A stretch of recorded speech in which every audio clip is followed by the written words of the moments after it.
Hello, everyone. I'm Daniela Sánchez-Aristizábal. I am a biology student at University of Antioquia, and today I'm here to present you some of my findings from my thesis titled Performance Evaluation of a DNA Sequences Coding Scheme Based on Physicochemical Properties in Deep Learning. Well,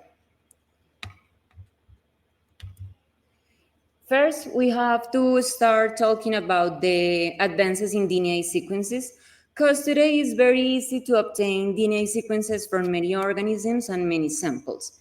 So the main focus today is not the obtain these sequences, but rather is the analysis, this product of the sequences process. And the main purpose of this analysis process is to recognize patterns. With these patterns, maybe you can reveal information, value information from your data, and with this information, you can make prediction. In genomics, prediction function for many different tasks, such as transcription factor binding, splice site detection, and taxonomic classification in others. But why can we obtain this pattern and make these predictions? Well, today we have many artificial intelligence techniques, and these techniques allow us to analyze a really large data set.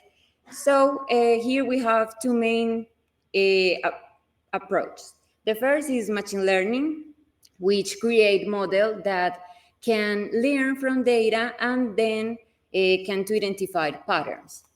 And a sub-branch from the machine learning is the deep learning that also create models, but in these models, the main function is the uses of neural networks with multiple layers to extract complex features.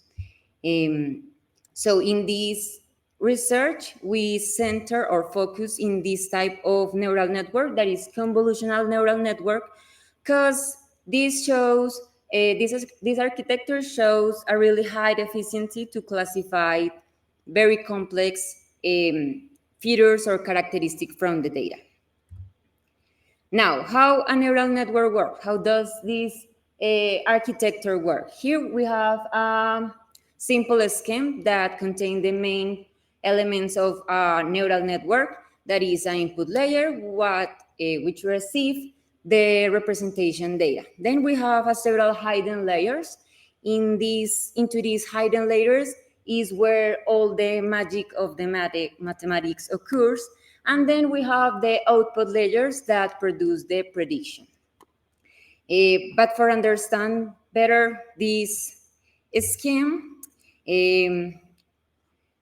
think about that. You are a model computation. I design you for a specific task. Like in this case, the task is recognize if a sequence has or not a splice site.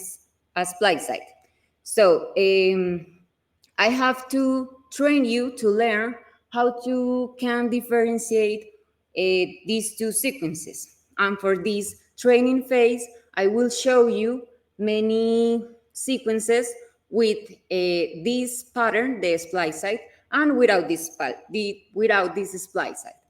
That is the true and false sequences. I will show you many of these sequences, and then through this training process, you can recognize the difference between these sequences. Now I want to say how well you learn this task for differentiate these sequences. So I give you we enter in the evaluation phase, and then I give you a new sequences that never you seen before, and you, with the knowledge that you get in the training phase, you have the capacity to predict if these new sequences has or not this splice site. But I already know what kind of sequences is. So with this, in this way, I can prove you and evaluate if your prediction is accuracy and I can trust in you. But there are many variables that can affect this performance of the model computation. And one of that is the representation of the data. Because maybe you have a really good model, but if you get, or if you administrate a very bad data set representation, maybe your performance will be not the best. So we want to evaluate the effect of different representation in this function of the neural networks. In this specific task is the identification or the presence of the splice. So in the last example, I give you a sequences, but in this time I will give the same sequences, but in 3 different representations. The first representation is what hot encoding is a traditional way to represent the DNA sequences. Just each nucleotide has each binary vector, and the representation is just like translate with the vector and the nucleotide. Then we have another traditional way to represent DNA sequences, and is the chimer vectorization. It's just you have the sequences, then segment these sequences in many chimers, the same length, and then you count how many times each of these chimers is present in the sequences. So this representation is more like with information of frequency, but not with the spatial or positional information. And then we have this new representation that we propose, and is based in the properties of nucleotide, because the nucleotides in a real context of biological, we know that the nucleotide are not just letter. The nucleotide are real molecules that are in a real contact with another molecules. So we want to include this information and this molecular context in the representation of the data. So we consider this characteristic of the nucleotides, and then our representation is just another vector, but each value of this vector represents the value of this variable that we mentioned, the physicochemical variables. So we have these 3 kind of representation, and we can to evaluate how affect this representation the performance of the model.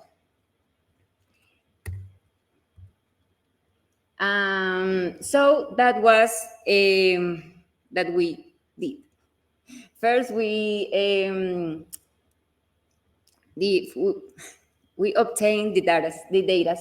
The data set is like a general referential data set from splicing site in Homo sapiens, and we consider 6,400 sequences and the same amount of true or false sequences that contain or not contain this splice site. Then we have the DNA sequence codification that we say, and then evaluate these 3 representations in 3 different models. The important of these models is the difference of the architecture, because they have a very different level of complexity. And finally, we have the performance evaluation with the typical metrics of the model, of the computational model. Well, the results are very simple. We want to compare the metrics by representation across the architecture. So the first architecture is the splicator, and here the best representation was one hot encoding, but our representation, that is the green, is not the worst. Chimers shows are the worst representation. Then we have the other representation. Here, our representation is more higher, but one hot encoding still be the best. And finally, we have like similar computation, similar metrics in this final architecture. Well, the main results or the discussion is one hot encoding was the best representation among the different models. But the physicochemical encoding shows good performance in these architectures that contains many complex layers with convolutional layers. So with many convolutional layers, we achieve a better performance with our representation. So overall, choosing an appropriate representation can enhance model performance and precision, aligning the encoding approach with the architecture of the task. Finally, this is a not finished already work, so we want to prove this representation in another task with taxonomic classification for bacteria to evaluate if maybe there is a different not only in the architecture and the representation, even in the task with the performance of the representation. And thank you for your attention.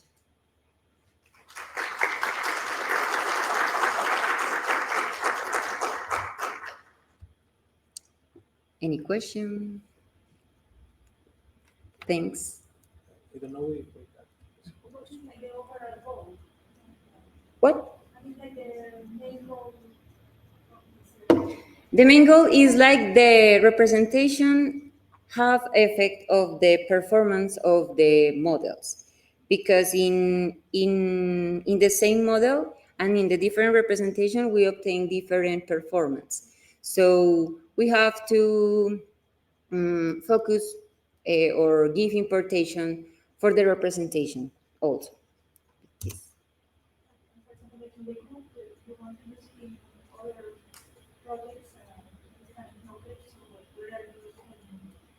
We want to prove this representation in another task. Like, for example, the splicing site is more like a local or maybe, yes, local task with you have to involucrate like the the position of the nucleotides and the interaction between them, or maybe you have the taxonomic classification that is the recognition of patterns. So maybe it's a different in this representation in the performance, but we want to try that. Okay.